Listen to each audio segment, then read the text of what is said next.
absolute legend. Not you, Frank.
Good morning.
Morning, Lou.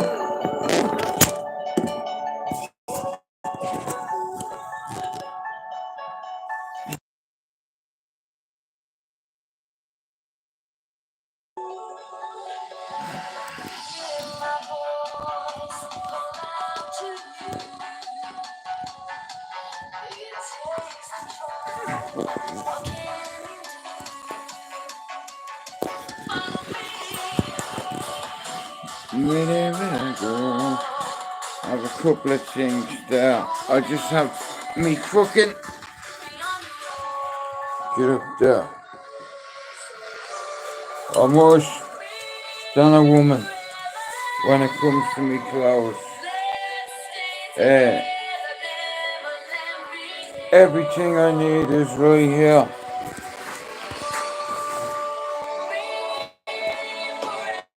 Conference lights,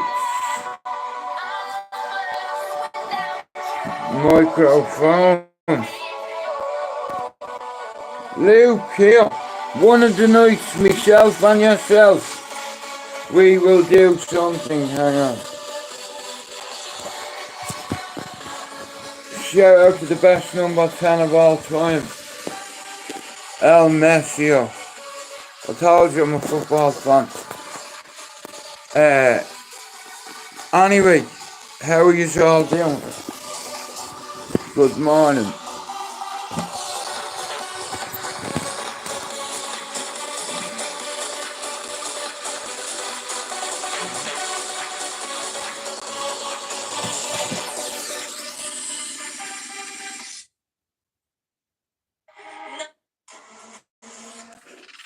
Anyway, how are you doing, bro?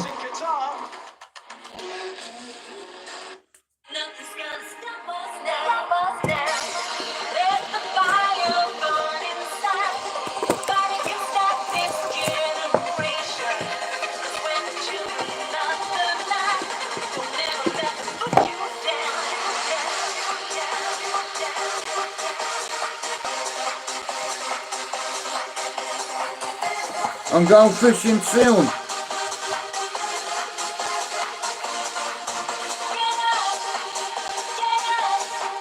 Get up, you big bowsy. My son's coming to catch fish with me.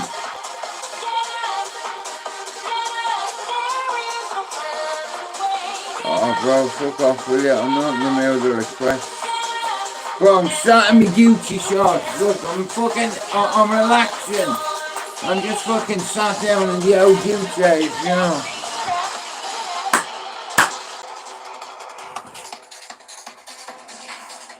Right, you can all fuck off. This isn't a request show. But I will play Mr. Luca tune, definitely. But the rest of you can fuck off.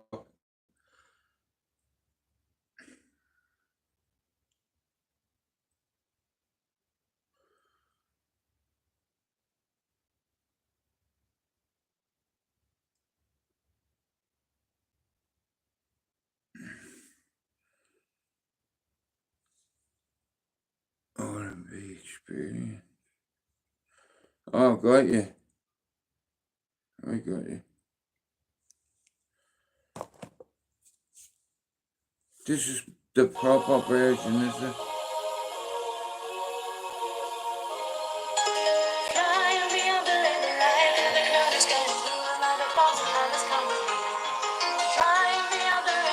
Fuck off. Like I said, I only playing that one for Luke.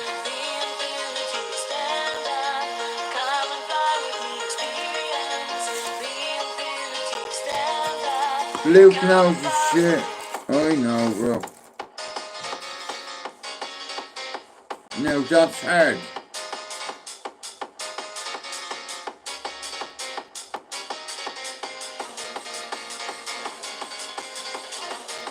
Get up, you bowsy. We are going fishing today and we got the perfect bait chandlers. I said it yesterday, I looked my missus in the eye and my conviction, I said, baby, I'm going out to catch dinner. Being sarcastic, I said, I'm going to catch 5. How many did I catch?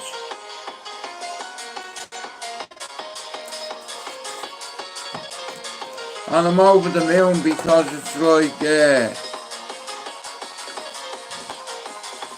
I get a little bit of pleasure and nourishment out of fishing, and if the truth be told, the fish that I've been catching are babies, like fucking, you know, babies, little perch. You know, I've never caught a massive one. A few days ago, I caught my biggest perch of all time, and it was like £2 2 ounces, and I couldn't believe it. Thrown it out of the canal, you know what I mean? And like the biggest fish I've ever caught is I landed a 17-4. Not bigger than that, you know what I mean? I have mates that have caught loads of 20-pounders. I'd fucking love to catch a 20-pounder. I've never been lucky enough to catch one, depending on what you fish for. You know, I'm not into carp fishing and stuff like that.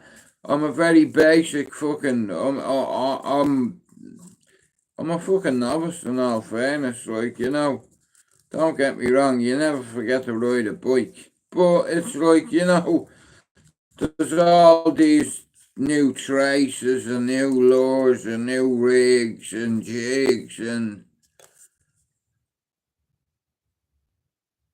Listen, and I tell you, Luke, me and my brother have a theory.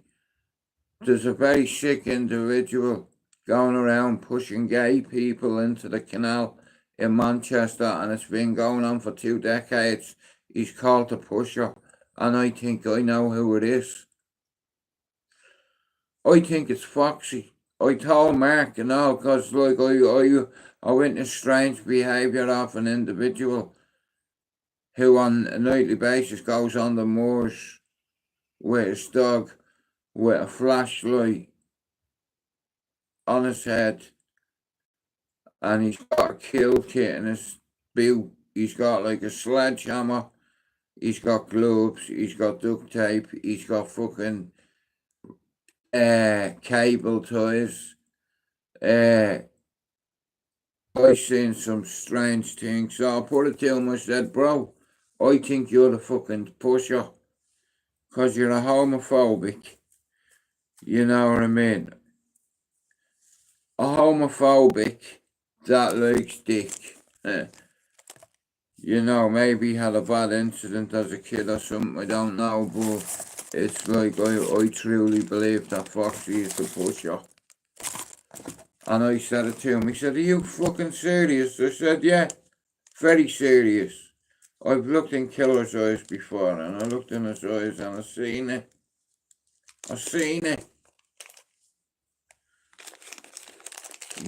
Weird behaviour.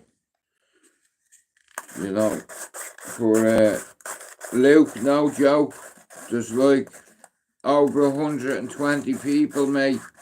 Come here, 1 or 2 is a coincidence, but fucking 100 and odd. Come on, man. It's like, fuck's sake. Watched a few things where a few good kids, like, they were out on their Christmas do, and they fucking decide to walk home and end up getting pushed in the canal. Now, I do believe it's sex motivated. I believe that the person doing it is a homophobic.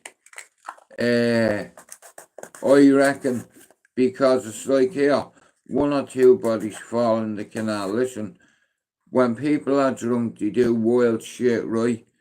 But listen to me, yeah? It takes a minute for you to drown. Do you understand? You don't just go under, and it's like, it's a process. It's like, and me, my guilty pleasure is psychology, right? And I'm fascinated with psychology. It's saved me life, and it's made me aware of my own brain, and it's like, so I've watched a lot on serial killers. I've watched a lot on fucking, dark shit. I've watched a lot of dark shit, and it's like, all serial killers, man, most of them are egotistical fucking narcissists,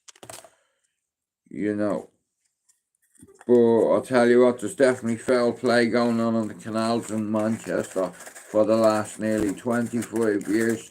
And me and Mark spoke about it, and I said, bro, this geezer must have a hatred for gay people. You know what I mean? But he's popping up, and he'll pop up, like I said, and one individual gets fucked in the canal. Come here, 1 or 2 dead bodies pulling up in the canal, fair enough. But over 120 bodies pulled out of that Manchester Strip Canal.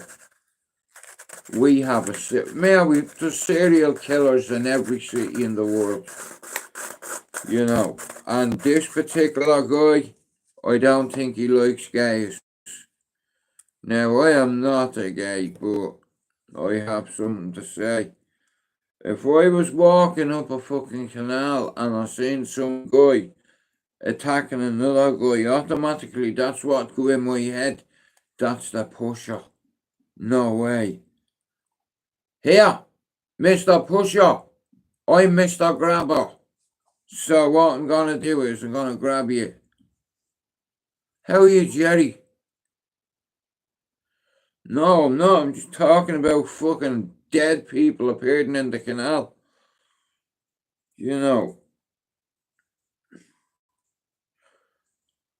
like I said, 100 and not fucking people, like, you know, in Manchester Ship Canal, it goes for a long way. And I truly believe that there's serial killers in every city in the world, you know.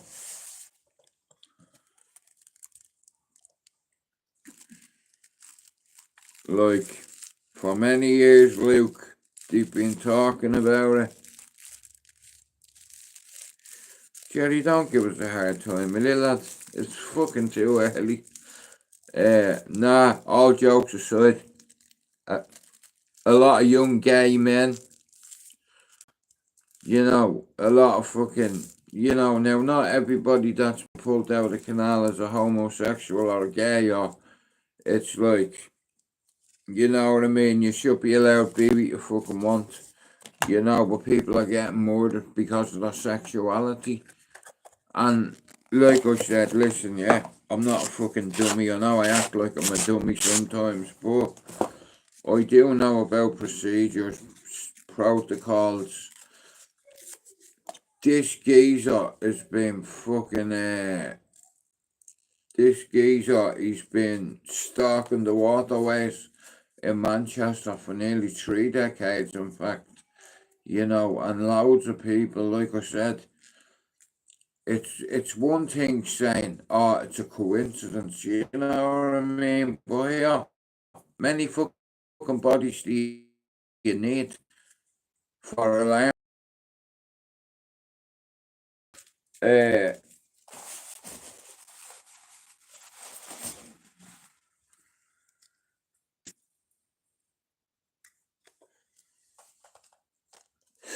Obviously, there's a serial killer that's a lot smarter than the police, you know.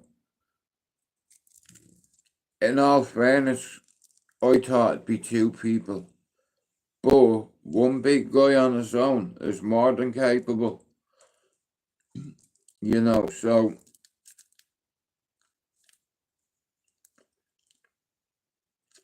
they've said this guy could have killed easily 100. Hey, Dwayne, this geezer, like I said, in Manchester, yeah, we have a gay village, right? And everybody's accepted in this city. It doesn't matter about your colour, your nationality, or your sexuality. Manchester's been very good to me, you know. It's like if I didn't come here, I wouldn't have the family I've had. You know, I truly believe that. So that was my saving grace. You know, that was the straw that broke the camel's back for me. When my mates bought me, you know, and I forgive them.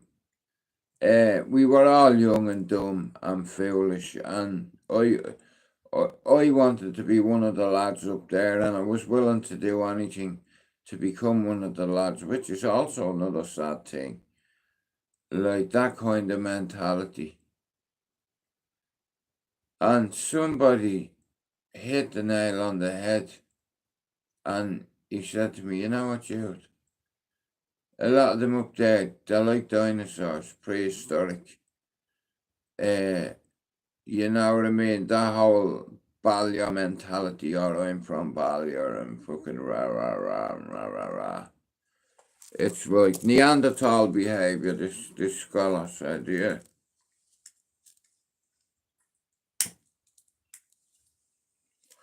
I'm very good at identifying people with photographic memories, because I have one myself. It's just I forget a lot, but I remember a lot too. You know, and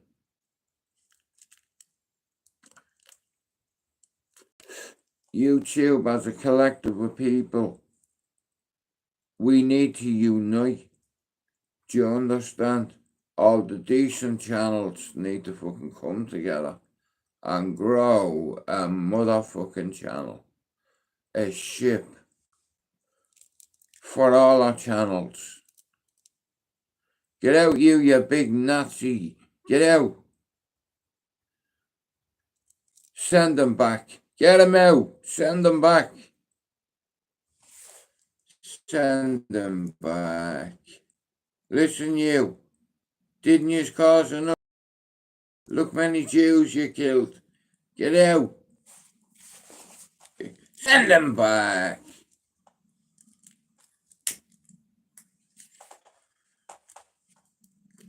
Snell.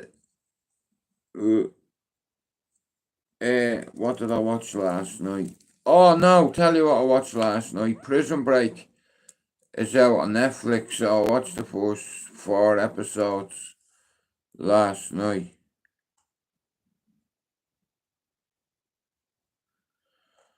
It was really good.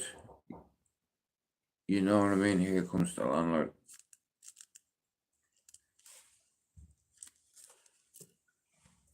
But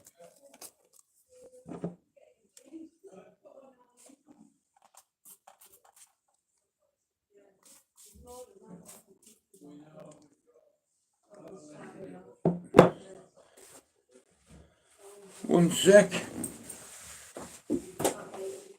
Yeah. Morning. I put it all down. You good? Yeah, I'm sorry about that. I understand it. Oh, is it you? It's just like when It's because Rob wines. I'm just there for a wage. Rob winds everybody up. Rob, See the reviews about him, people going mad I at bet. all the reviews, Yeah. saying that stumpy little dog off his head in your face, like. I didn't know you could do that. Oh yeah. like I said, Need to look at that. See what they're about. It's like right, 2.5. listen, I'm just in doing my YouTube, is so bad, I'll be in Yeah, hell. you know anyway, but they'll have to. Well, they can see. That's just working, right? I love you.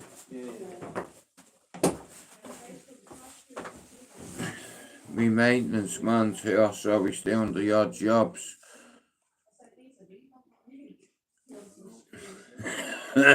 Jerry, you got on to that as well, did you?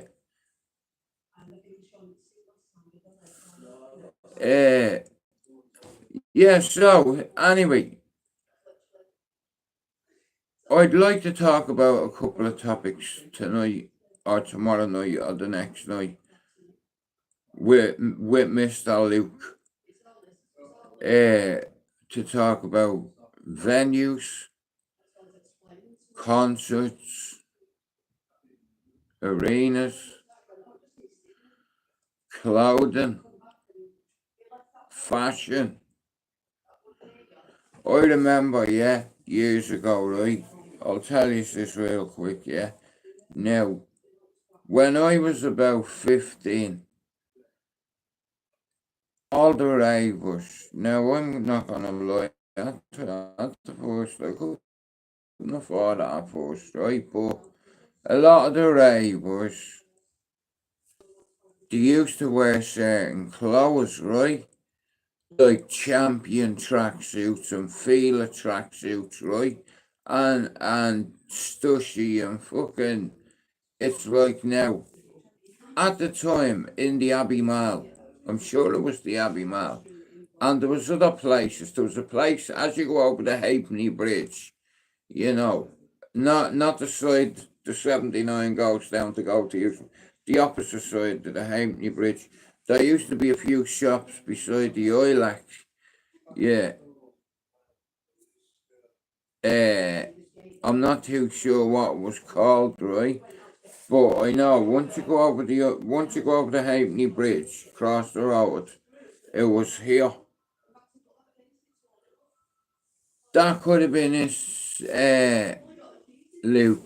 And I remember buying all the big flirty jeans, and I was always mad into the clothing. But when I first started going raving, Champion and Fila were all the go, right?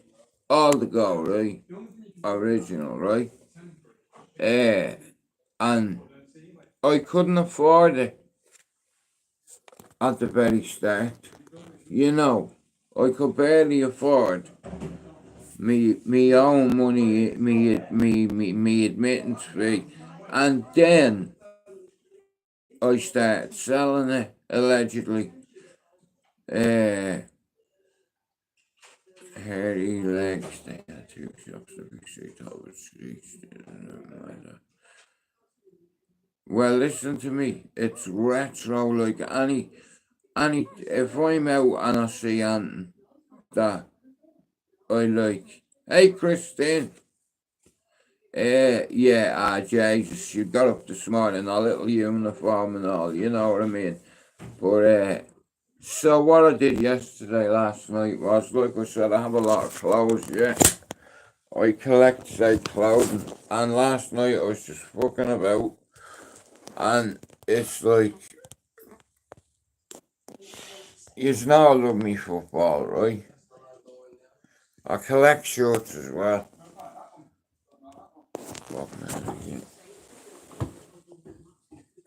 It's the same with that one there, that fucking Bruce Lee one. I collect a few things. So, anyway, so it is what it is. That's me lighting under there. BCT sent me that. Joe Coleman, which Harry Lemon. Joe blogs top the weekend. For fuck's sake, Luke, do you know how mad is that, like? But everything, listen guys, I need a few props for the studio, right? So it's like I said, I put it together myself right now. It's not a lot. I collect glasses, right? You can't defeat me, Superman. Your day is over. Voice changer activated. I am the night. I am that. I love me props. Come on. Voice changer activated. Nah, let's shout out to Tennessee and your whiskey. Yeah. Tennessee is still whiskey, don't you? Yeah. Whiskey in the jar. Here, I'm about to put me fucking lead in. Or it's gonna fight. Bob, where's me charger? Shit. Let me do that. I'm just doing that. Right.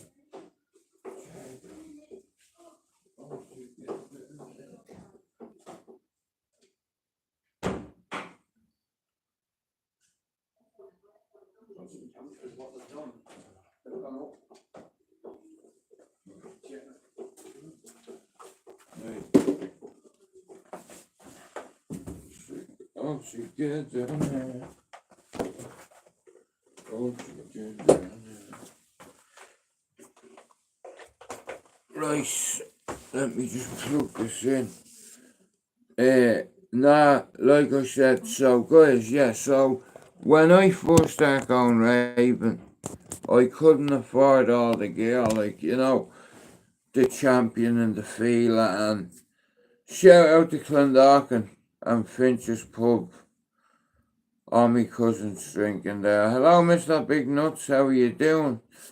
So, yeah, so back years ago, right, so years ago when I used to go raving, there used to be a certain clothing line, right? And there was either Fila or Champion, right? Now I'm going back to 1990. You know what I mean? It's like this. Like, you'd wear either one of them, you know, it's like with one of them up there. Do you understand? So you end up looking like a raver.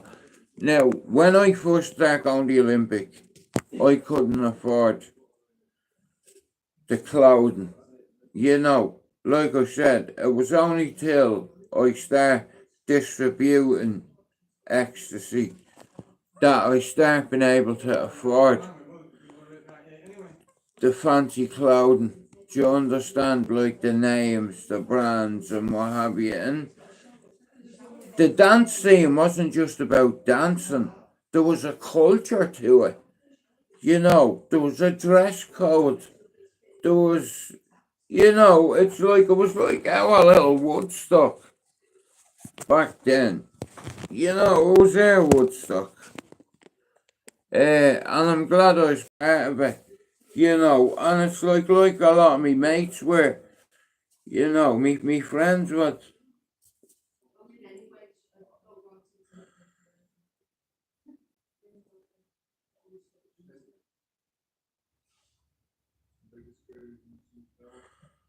Alba, you've got me fucking lost.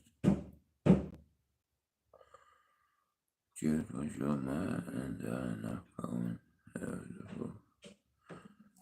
Yeah, well, what are you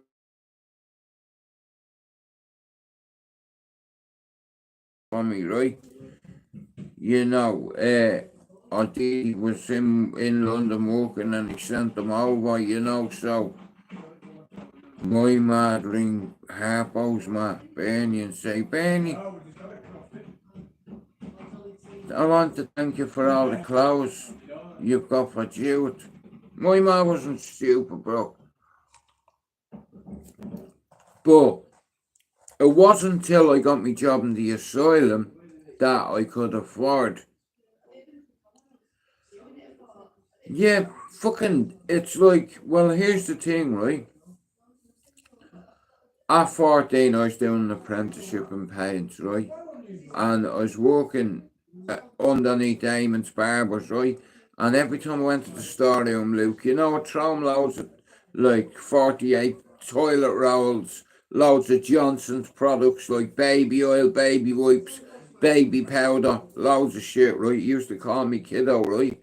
And it's like, he said to me one day, he said, kiddo, do you want the job? Now, Luke, 2 or 3 weeks previous, I only started going to the Olympic, right? And it's like, so he said to me, he said, do you want the job? And I said, doing what? He said, working in a nightclub. I said, yeah, doing what? So then he told me what, right? And they were disco biscuits at the time, right? They look like Pam Britain. They look like them dog tablets. So he said to me, he said, hey, kiddo, do you want a job? I said, what kind of job? He told me. It's like, and he had a plan of action and I wanted to be in. I wanted part of that. You know, I don't know what the fuck I was searching for. You know, I was looking for some, it's like, no, Levi, a nightclub. That's what it was called, the asylum, the nightclub. It's a nightclub, was a nightclub, back in Dublin in the 90s, early 90s. But I tell you what, some of the fucking people I hadn't needed locking up in a real asylum, Levi. I'll tell you that. You know, but I met a lot of interesting characters. You see, in Dublin, it's divided into suburbs, okay? And it's like, when I got this job, it was a dream job. Now, you have to understand something. Being 15 years old now, where I used to live, allegedly there used to be a gang called the Red Wall Gang, right? And growing up, I most of my friends, their big brothers were part of it, allegedly. It's like, and we used to chill across the road from my ma's house, not far away from the community centre. Loads of us, you know, most of my mates, their big brothers were allegedly part of this gang that allegedly grew into a bleeding cartel. You know, and I was one of them kids that I would do anything to become one of the boys. I was what you call a CTD, and it's a crash test dummy. Getting in stolen cars, showing off, you know, thinking you're Billy Big Bollocks when you're a fucking little prick with a bad attitude that needs some discipline. But I finally, like I said, me mates fucked me over and it broke me heart. So I got me ass whooped. And I want to thank the people that whooped me ass back then, because I still have the love and respect for them. Because if they didn't do that, I'd have never come to England and have me family and what have you and all. You know, so, you know, Manchester's been very good to me, know that.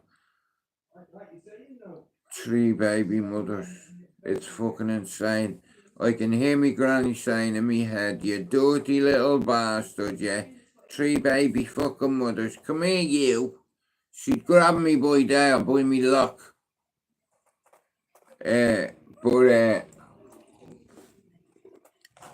So, let me get back to talking about dance and music and the fashion back then and what have you. And it's like, so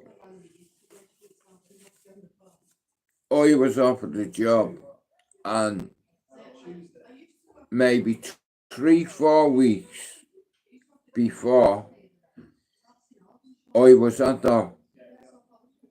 going to this place called the Olympic, the Olympic Ballroom, and it's like, I fucking loved it. It's like, and that's when I started messing with ecstasy, and I just loved it. Being with your mates, all of you, and no, you know what I mean. And it's like, here's the mad bit as well. Ballyfermot used to sit in a certain place in the Olympic, downstairs underneath the balcony on this side of the wall. Now, we all went together. Do you understand? And if one of us gets touched, and I know it's a stupid mindset, but back then that's what was the mindset. You know, all of us had to put the work in, you know what I mean? We had to prove ourselves. You understand? And it's an occupational hazard, but it's like, it was an experience, I'll tell you that. Because you think about it, right?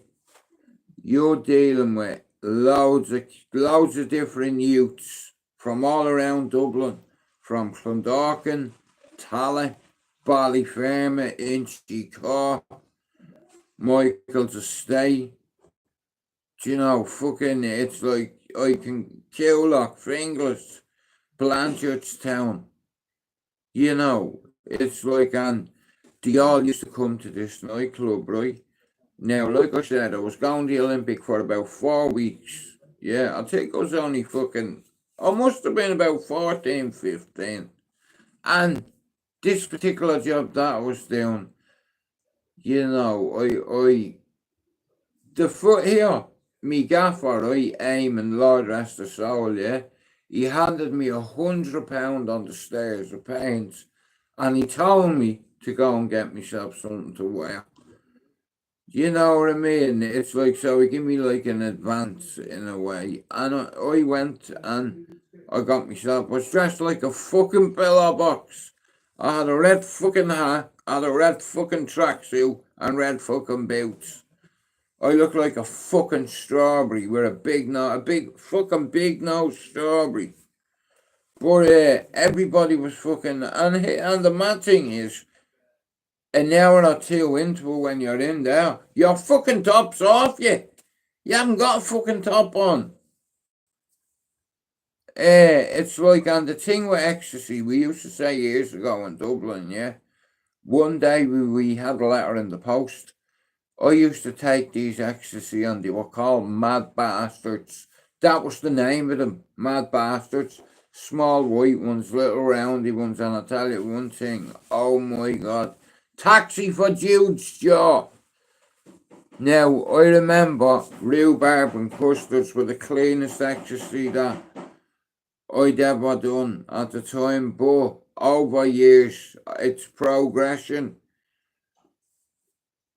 There's a lot of generic fucking ecstasy out there that are very dangerous, you know, like I said. And you know, another thing that's sad, this thing we call music that we all love, it's like, me and me mates used to compete against each other to see who could take the most ecstasy. How fucked is that? Like, how mad is that? You're competing with your friends to see who can swallow the most pills. You know what I mean? And if I told you one weekend what I swallowed, you wouldn't believe. many, many years with Neil Douglas's little brother Paul Douglas, rest in peace. Me and him, we got 50 off a fella that here, you don't act the bollocks with, and we knew it. We were gonna get a beating, but we said fuck it anyway. That went on for 3 days, and then when you owe people money and you have to hide, you know, it's not fun, and it's like, you know, your turn will come. You know, karma's a bitch, and it'll find you, you know. But I wouldn't tell on me mates, you know what I mean? You've got more chance of hell disappearing, mate. You know what I mean? It's like now, men can do things to you to make you talk, you know. But I was a tough kid apparently. And rest in peace to Paul Douglas as well. I cut myself last night. I didn't cut myself. I burnt myself last night. Sorry, I burnt myself last night on the fucking hob. You know what I mean? It's like fucking. I was adjusting me fucking bacon and mushroom fucking for me sandwich, and I fucking caught the ring, didn't I? Look, bastard thing. Nah, but look, see this thing, music. Back then, it's like when dance music hit Ireland, Dublin, a lot of kids my age and a year or two older than me, or even the older lads, everybody just went to dance. And you know, the murder rate went down. Do you understand? According to statistics anyway, for those few years, the best for me was from 1990 to 1992. And I fucked up a bill that I couldn't pay on my own, and my mates fucked me over, and it fucking broke my heart because they're all like, yeah, I'm riding till the death, you know, but when it comes to a death, it's me that has to pay it. And it was my master you were fucking knocking on, you know what I mean? And then I said, you know what, fuck these cunts. And loads of them have asked me for that, forgive me for that. Jude, forgive me for doing that. Listen, a cunt's a cunt, but I don't hold grudges. So forgive anybody that's ever did that, not me. Cause I'm see. Irishmen were made a certain way, I collect hats.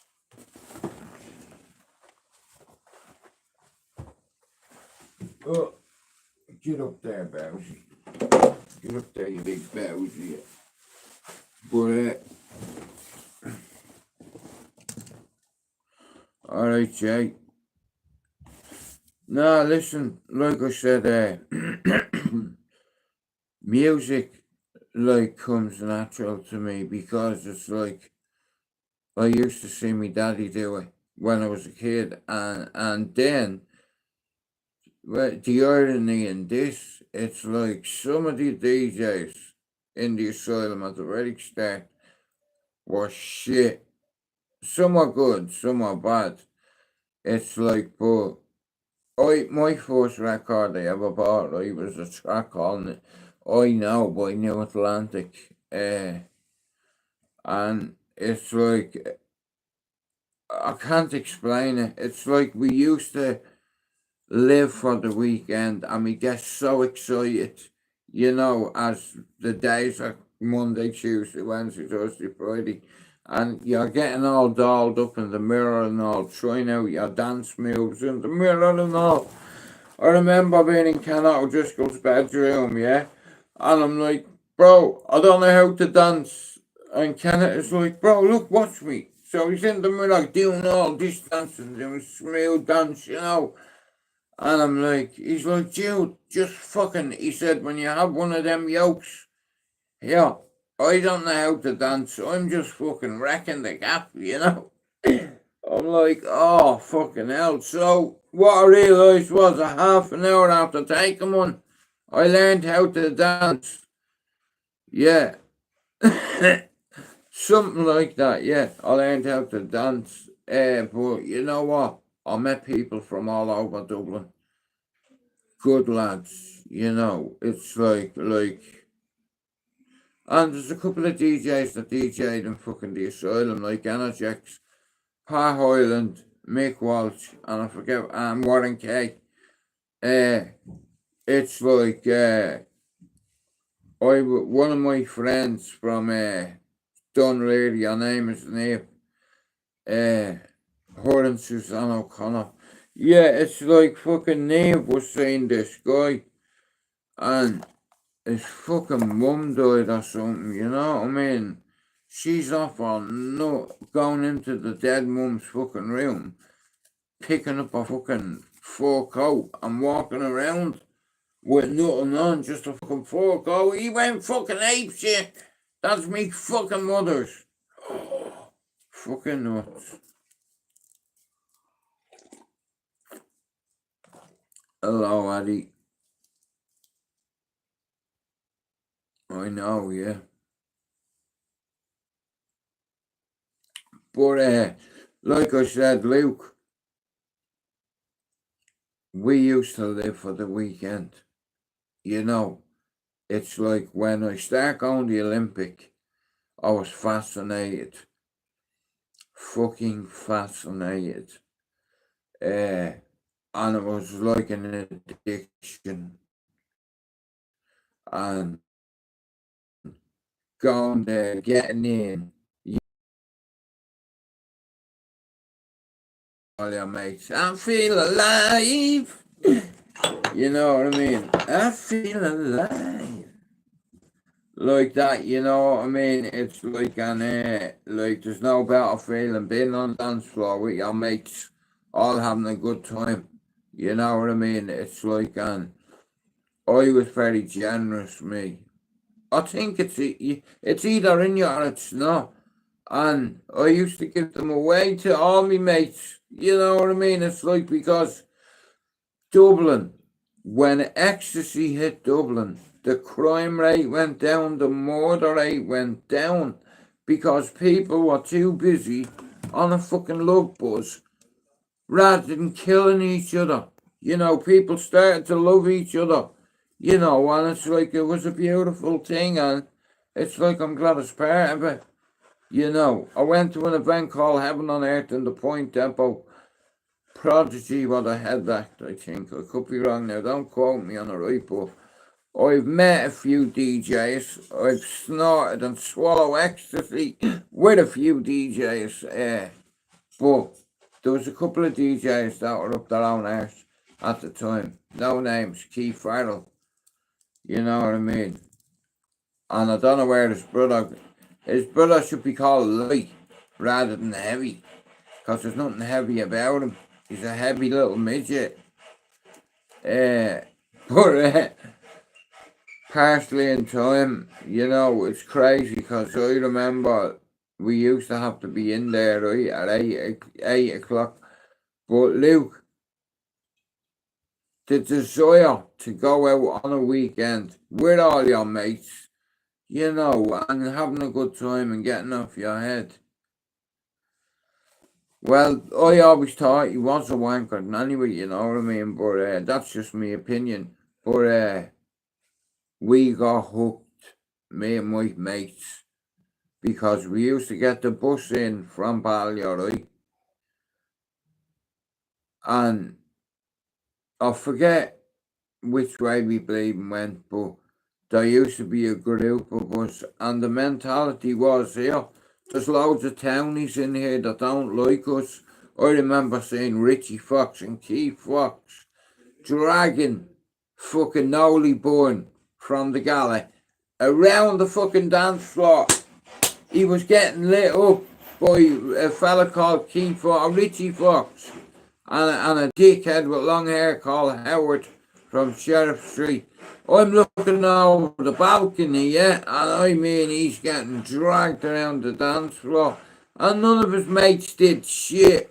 See, the lads from Cherry Orchard used to sit a bit away from all the Galahheads and the alcove, but then what happens was, if there's ever a fight, all three of us come together. So you have the people, all the wankers from the alcove, then you have all the fucking, and then you have all the lads from Cherry Orchard. You know what I mean? But like I said, I had a lot of good mates that had my six, you know what I mean, that I didn't need to worry about. Yeah, a great bunch of lads, you know. But when I look back on it now, it's like, I was so fucking like I said, I didn't even realise I was in any danger. Hey, Max, but I was in a lot of danger, and allegedly, this particular nightclub is legendary in Dublin. But yeah, so Luke, when me gaffer first give me that money, he told me to go and get a champion tracksuit. So I got one. I got red. And see that one up there? I got the one in red. You know what I mean? And a red fucking hat. I look like a bleeding pillow box, mate. A post box. Yeah, one of them. But no, and still, I still have faith. Wow. Well, do you know what, Mark? Fair play to you for admitting that, bro. It takes real courage to fucking admit something like that. I respect that. Thanks for that, Mark.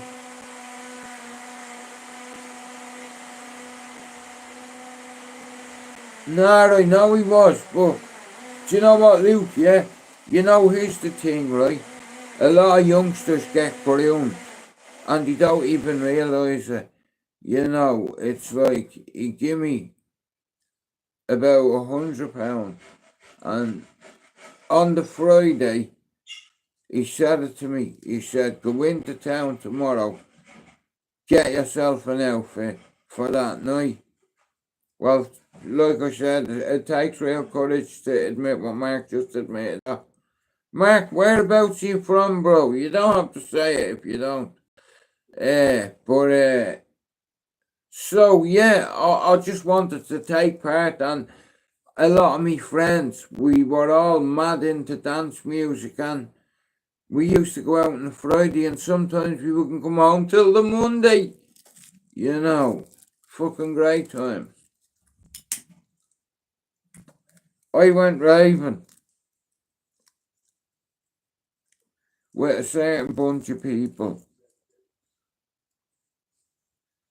from Cherry Orchard, who were there from the start. And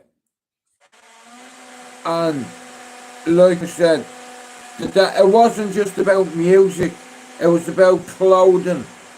You know, like Luke will tell you, Luke collects vintage clothes and what have you, and fucking from the dance scene. But fucking, there was only a few specific outlets where you could buy your dance gear, yeah? And in a place called Abbey Discs, there used to be flyers, yeah, for different raves. Now, I've never been to Sir Henry's. Luke, have you ever been to Sir Henry's in Cork? And if you have, what was the experience like? I'm going fishing today. And still to this day, you know what I mean? I like me clothes. A culture, that's right. Abbey, yeah, the Abbey Mall, that's it, Luke. And you know something, right? Music is like a religion. It's just like football. Whether you're from Cambodia, Thailand, or the UK or Ireland, and you support Man United, here, it doesn't matter what language you speak, you represent that on your chest. whatever it may be, whatever label it may be, you know. But dance music, me and my friends, we all looked forward to the weekend, you know. And I had some of the best times of my life going raving, because what had happened is, just before the rave ended, you'd be already going to a party, you know. Blanchardstown, I knew a couple of lads up in Ladies well. Larry Malone, he's dead now, rest in peace. And Charlie Malone. Yeah, that was sad. Larry, he has kids for Laura. It's a Lorna Bean.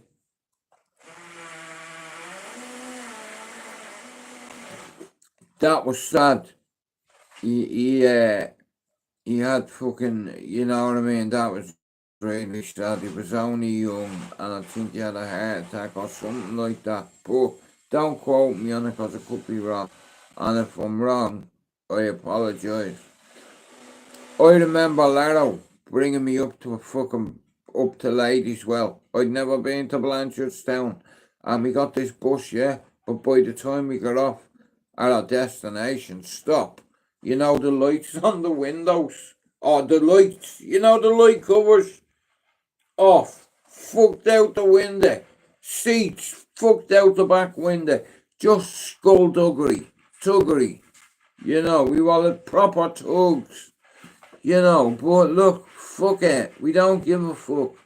And it's like, that's how I ended up, what's his name, at the time, Shane Colson, Christian Coates, fucking, them two, like, right. And another girl called Twisters from Blanche, that all used to go to the Olympic sides and what have you. And do you know what, guys, right? So, back in Dublin, picture this, right, from 1990 to 1992, a lot of people from all over Dublin, from suburbs, from Balliol, Clondalkin, Tala, Cabra, Finglas, Hewlock, just say them areas there, right? Now, a lot of lads from that area would go to an event, and they go together as a group. So if there's any fighting,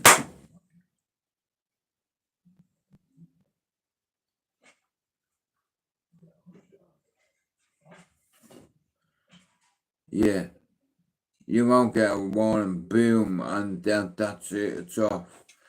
And here, anybody runs, you won't be running for a long time, trust me. You stand and fight, and that's how it was. But I met a lot of great people. I went to a lot of great parties, you know, and it's like, it wasn't all bad. Don't get me wrong. It's like it was a bit heated at times, a bit fucking gnarly, you know. It's like, when you're in a nightclub and somebody fucking presents a weapon and points it at you, you know, it's like there was fucking murder over that. Because allegedly my gaffer was not willing to pay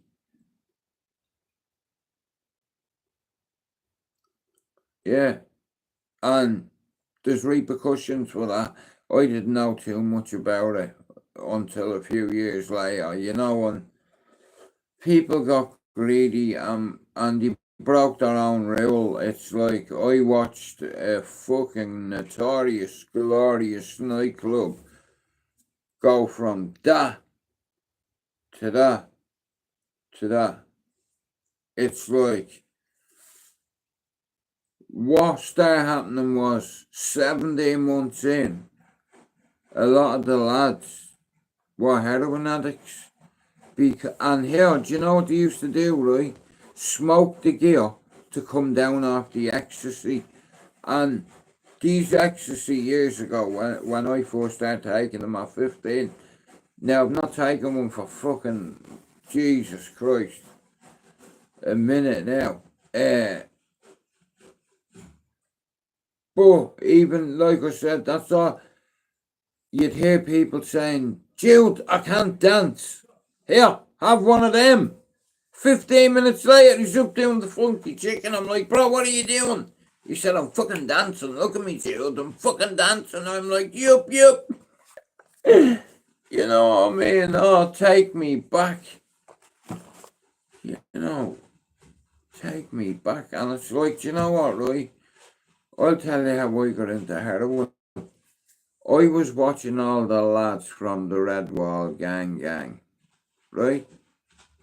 And a lot of them were heroin addicts. Just like a lot of other fucking people all around Dublin were the same. But what I started noticing was, on the third floor, I could see people in the corner like that, look. And I could see a few of me mates doing it. So I went over and I said, here, can I have a go at that? And some fella, some ginger-headed fella, I won't say his name, who put the fear of God into me, and he slapped me. He said, get away from that, you, for see how that'll fucking kill you, Jude, I'm telling you. And he was only looking out for me. So you know what I did? I was looking out for them as well. I was watching them cunts, and they were all like that, look. And I'm like, I want a bit of that. You know what I mean? I want what's in you. And that's another sad part about it, but that's how I got into heroin, coming off ecstasy. Well, like I said, he loved me. You know what I mean? Hey, Rob. And Luke, I wasn't afraid of many people in Ballier, but I'm not afraid to admit that I was terrified of Rusty.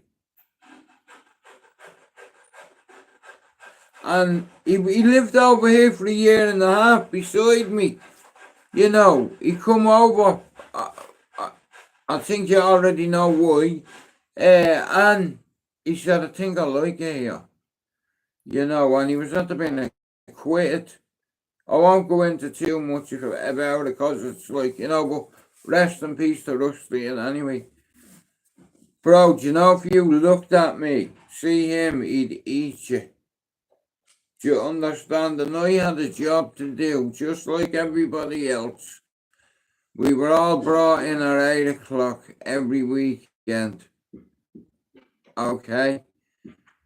And we'd have a risk assessment. We'd have a meeting.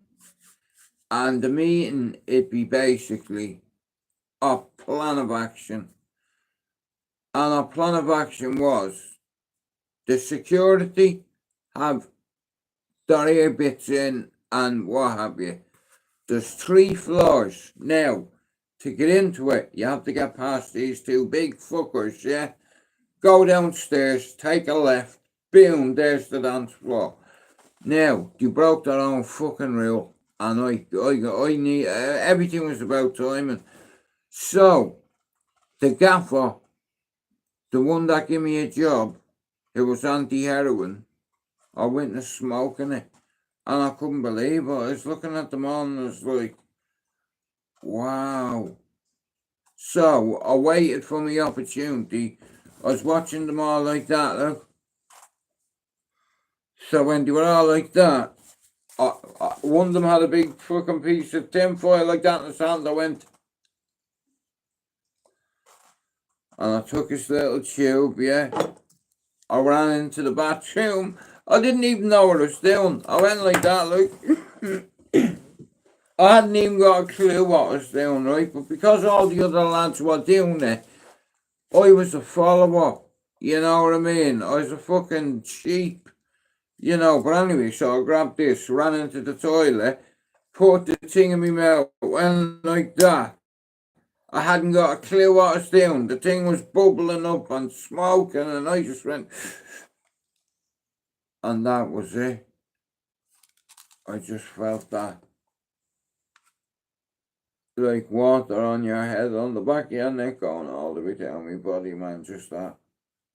I felt like a Twix, you know. I felt, honestly, and that's how I got into it, you know, and yeah. Because all the lads I looked up to were doing it. So I thought, well, if I did it, maybe they think I was a bit cool too. Do you understand? It's like, yeah, I had some great nights in there. You know what I mean? I had some bad nights in there, but I had some fucking great nights in there.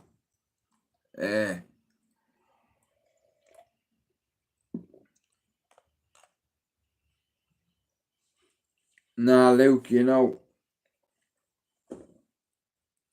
back then, it wasn't just the music, it was the clothing, it was the drugs, it was the fucking everything. You know, and I believe that the Asylum is one of the best nightclubs that's ever been in Dublin. You know, from the start, it's like, let's have a right. And you pointed a few things out to me, Luke. I was a year behind. But dance music definitely united a lot of people. Well, listen, a lot of the bouncers, well, I tell you, when I went up to fish with the G1 that night and my money was taken on me by all them. Here, Spaceship. You know who I mean, right? So, I did the exact same thing to him the week before, and that geezer you just mentioned before, without saying too much, allegedly, this geezer come over to me and went, do you want to buy any ears? And I'm like, I want me nut, right?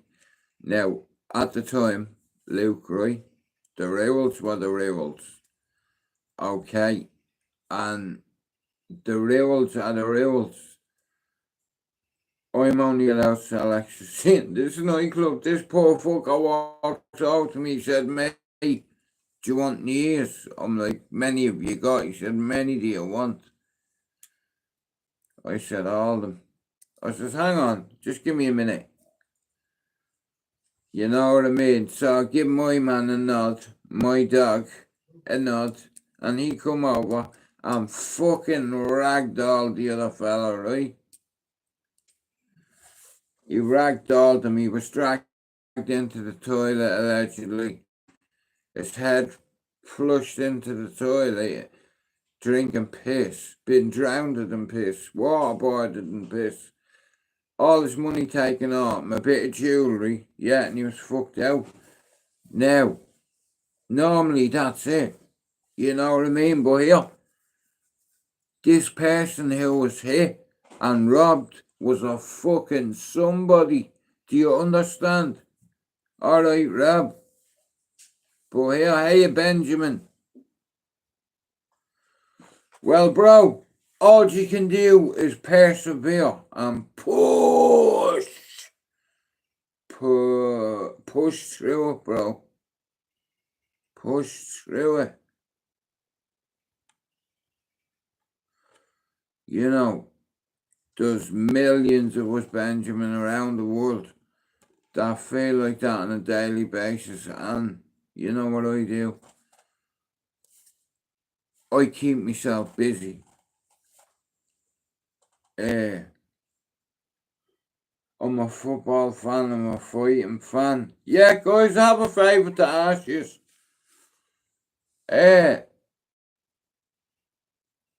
My channel's grown on a daily basis, okay? And it's like, I have a few decent mods on here that know the shit when it comes to football, fighting, music, awareness. Wow.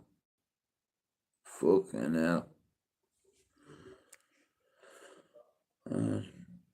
Nah, listen, guys, it's easy for us to say fucking this, that, fucking, you know, but it's not easy, you know. Mental health isn't going away, you know, and we can only cope with it. And even if you don't fucking like me, you know, I can educate you.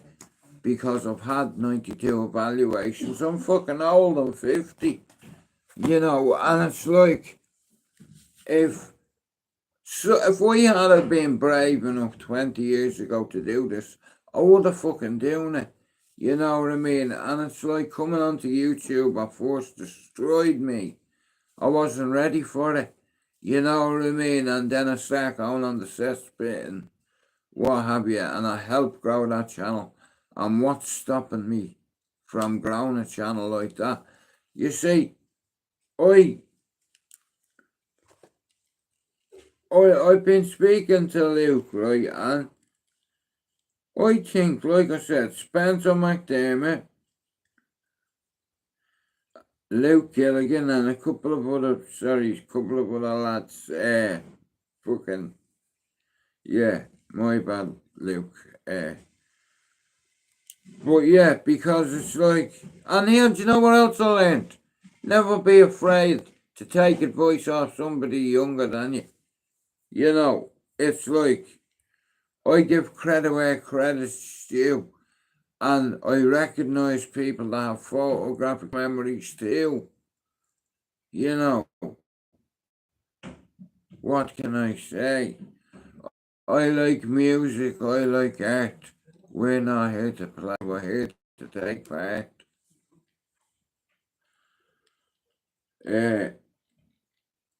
I also believe that there's a few fairies in Cherry Orchard, a few prima donnas who love themselves, who have big egos.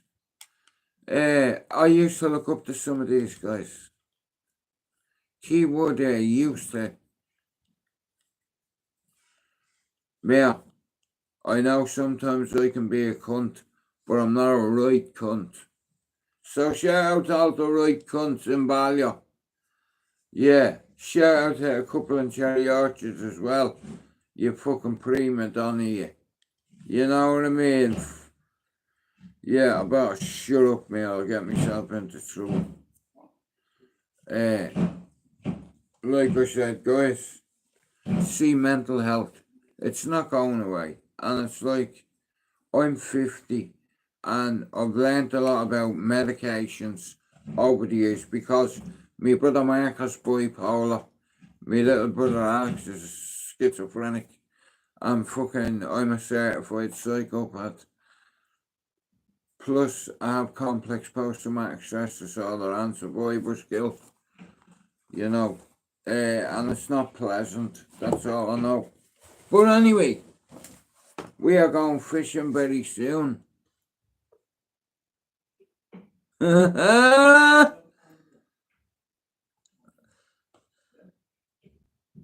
like that. Very subtle, that, Luke. Well, we won't know the truth. You know what I mean? It's like fucking... Well, Benjamin, mental health, bro, right? It affects everybody in a different way. And it's like a lot of people come on YouTube that have mental health issues. And I believe that 33% of good people is left on YouTube. Now here, there's 33% of people who will call everybody out just to grow their channel, right? Now, there's nothing wrong with that. You know what I mean? But it's like, it all depends on how you grow your channel and who you have in your channel, if it makes sense. But when it comes to your mental health, Benjamin, every day you wake up, do you keep a calendar? Every day you wake up, give yourself a number between 1 and 10. 1 being your lowest mood, yeah? 10 being your highest. And you go back in 28 days, 30 or 31 days, and you'll see. Honestly, my psychiatrist taught me this. He said, Jude, every day you wake up, he said, fuck everyone else. He said, give yourself a number between 1 and 10. 1 being your lowest and 10 being your highest. You know, he also taught me a couple of things. You know, if you're having a panic attack and what have you. Like, he asked me to let me in his head. He said to me, let me in. And I was like, no. My doctor tried to hypnotize me, whatever it's called, 3 times. You know what I mean? It's like, it didn't work for me. You know, but like I said, see, mental health, right? We're all affected by it. And in here, Benjamin, a lot of people have mental health issues, but it's okay not to be okay. You know, when it is what it is. You know, like I said, you know, I know a lot of people that have taken their life because of this illness. A lot of friends that have taken their life because of the illness. And this is why I believe it's paramount, and this is why I do it, you know, to share awareness, because none of us are invincible, you know.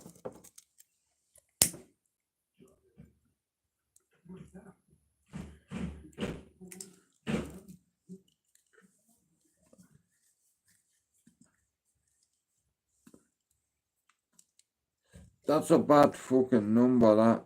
Well, Benjamin, you're welcome in here. Well, it's just like my mods, what they do is they automatically go.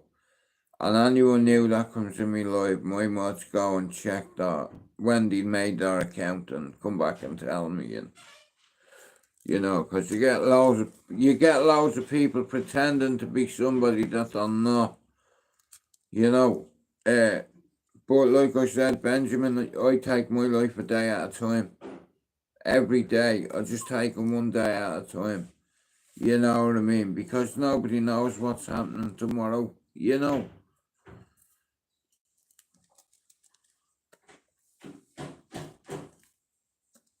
And going fishing is giving me a lot of nourishment.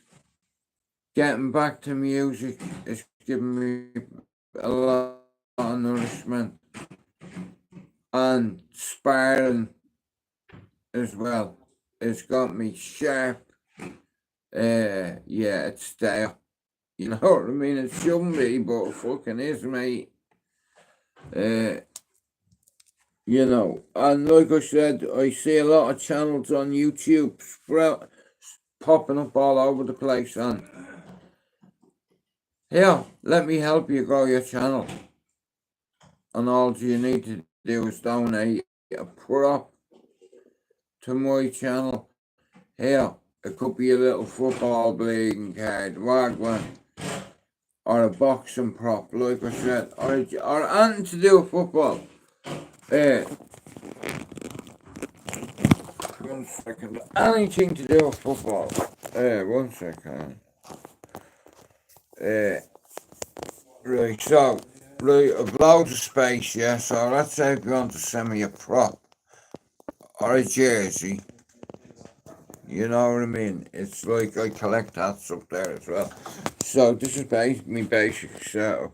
That's me lights are under that. Spare phones, just in case. You know, 1, 2. Batman's over there. And it's just basically, that's it. You know, it's like it's. But like I said, guys, if you want to donate a prop to my channel, like a little, even a little flag, or you know what I mean, anything small, you know. If you want to support my channel, you can fucking buy me a coffee. You can donate £1 to my channel, and if you do, I'll make it my business to make videos for your channel to help you grow. You know, it's like I've been on YouTube 6 years. It's like, and I used to pay membership fees, so I could learn off a lot of creators on here.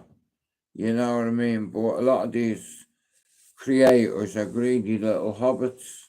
And I don't forget, I remember, you know. But just as well, and I am an independent channel, and here, there is a few decent people on here, you know, that are fucking, when I say here, donate to my channel, you can either sub to it, share it, come in and engage, let me know where you're from.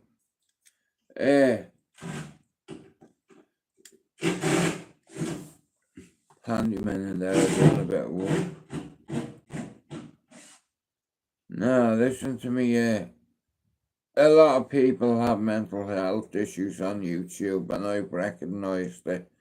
And I've also recognised something with the memberships, and I know what it's like to want to die, right? I know what that feeling is like, and there's a lot of people around the world right now contemplating ending their fucking life.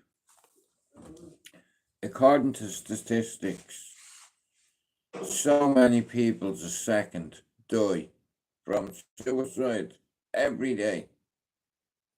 You know, annually, if you add that up.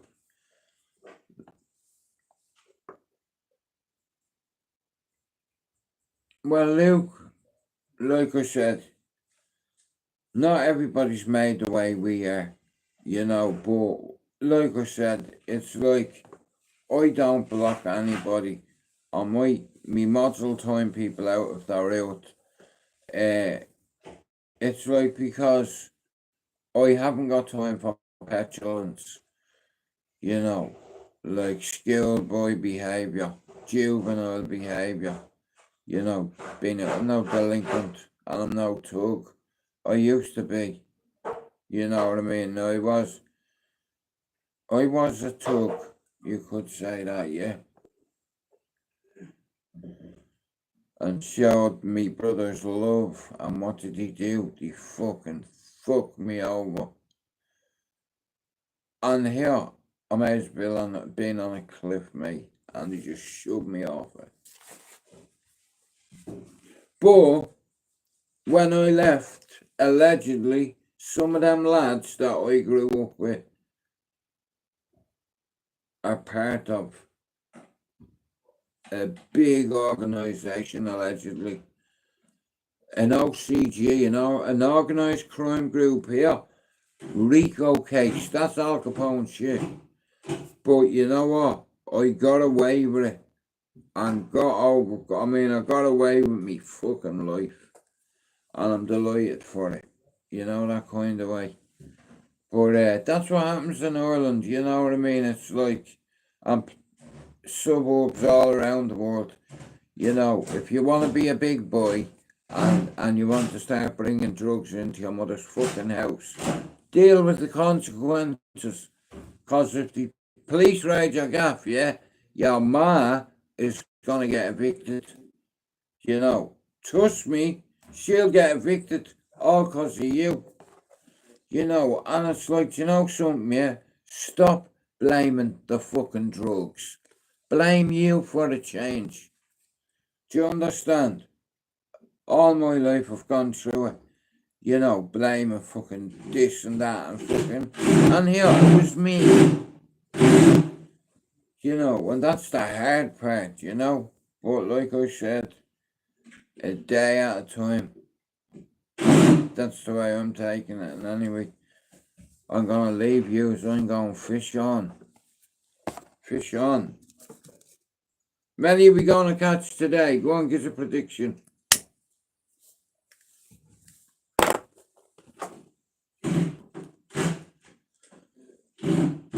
Oh, it's my fault, is it? Bro, hang on, you can't be blamed. You know, come on, lad. Holy shit, you're all giving me a number. I am not queer, my dear, but I am here. I do like music and I do like art, and I'm not here to play, but we're here to take part. We're here to take part. And guess what? Yeah, we're competing. I'll tell you that. According to YouTube Studio. Well, that's not a bad number. You know, it's like fucking. This is what I'm saying, yeah. My doctor give me an easy coping strategy. Like, you know, okay. Now, the bond and the connection I have with my psychiatrist. Let's say if I go see him, first walk in, he'll go, "How you do? Good to see you. Give me a number." You know, now many years ago, he had me on his couch. Okay? Now, it's not what you see in the Blade movies. It's like he had me on his couch, right? And in front of me, there was this table, yeah? And you know them balls, where there's about 6 of them, you do that, you unleash the clip, and it hits the ball, and this, and you know what I mean? And he says, "I need you to listen to me voice.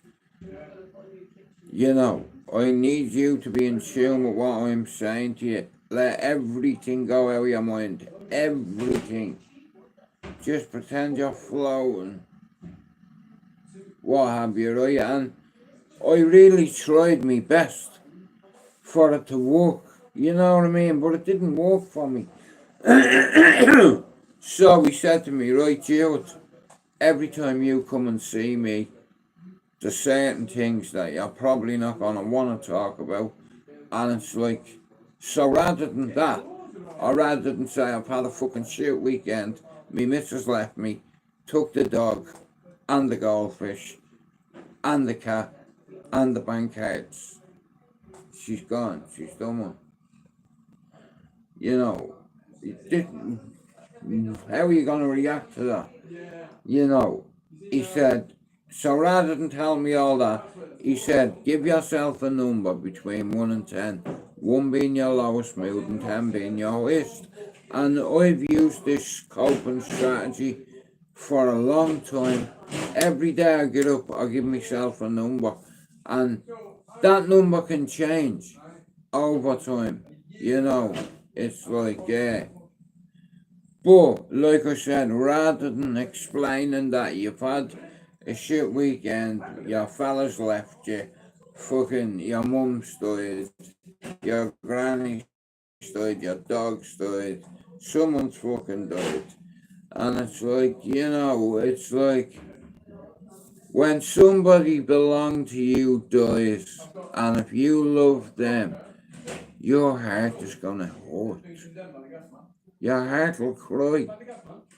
Never mind this. Seeing here,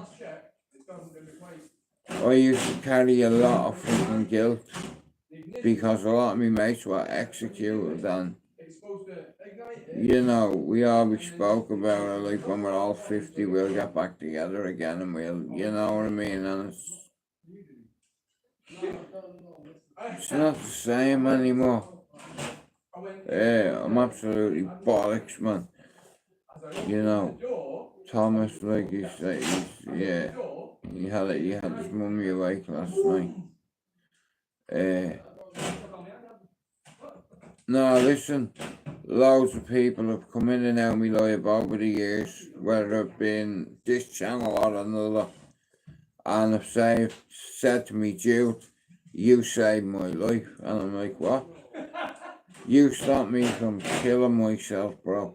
And I swear this on my kids' lives. I've had about 7 people in the 6 years that I've been on here that have personally reached out to me on Instagram and said, "Jude, it's blah, blah, blah. Listen to me.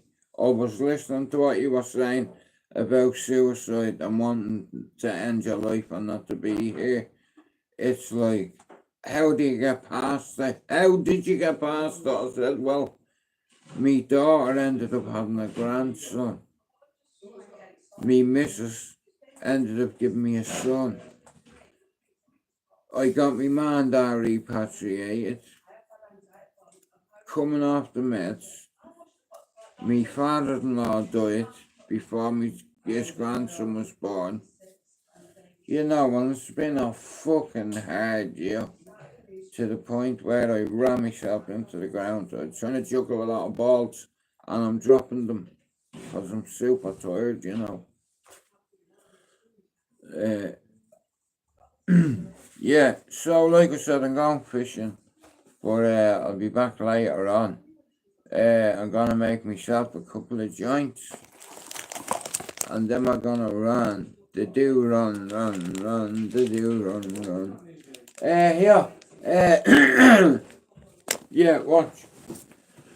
I'll show you what I made. Move. But like I said, guys, I have me bait and all, so that's what I'm doing. I'm going fishing. We're going fishing. Oh yeah, baby. We're going fishing.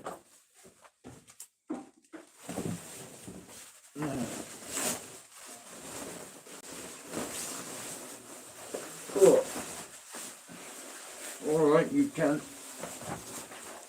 Alright, you can. Yeah, I like me clothes. Now listen guys, thanks everybody for coming in. Like I said, without yous coming in, it's like, and without people subbing to your channel, you cannot grow. And we're on 27 and I think 2,700 subs.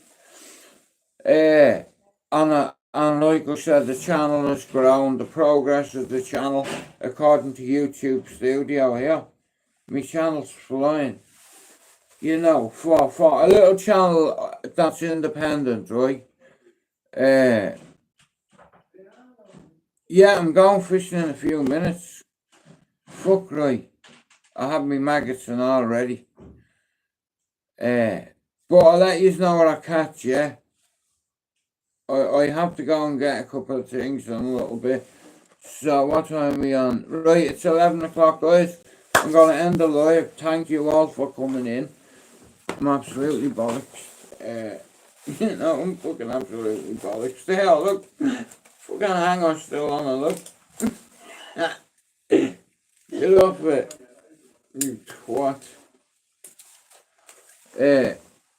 But anyway, listen, thanks everyone for coming in.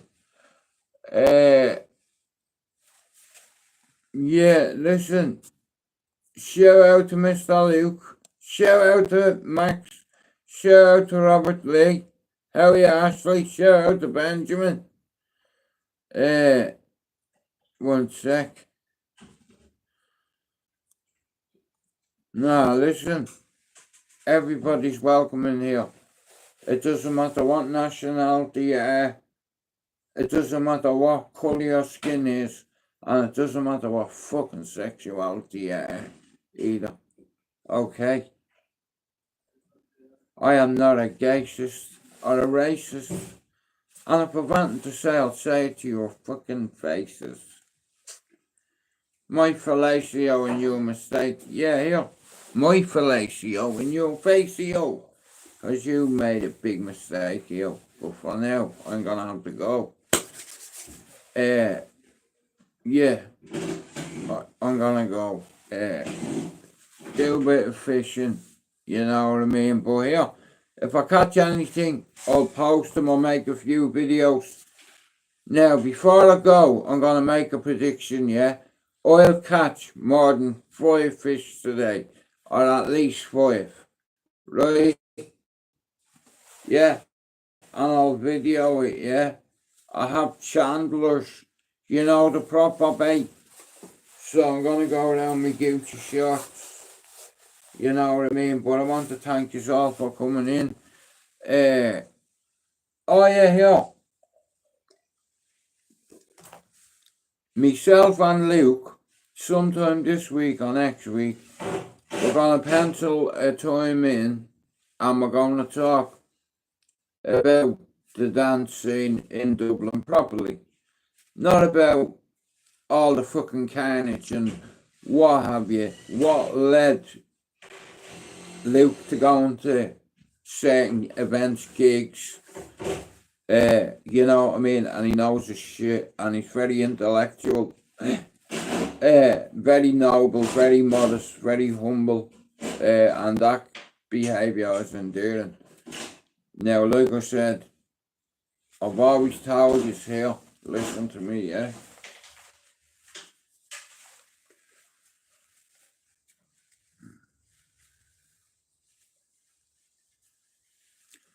It is what it is.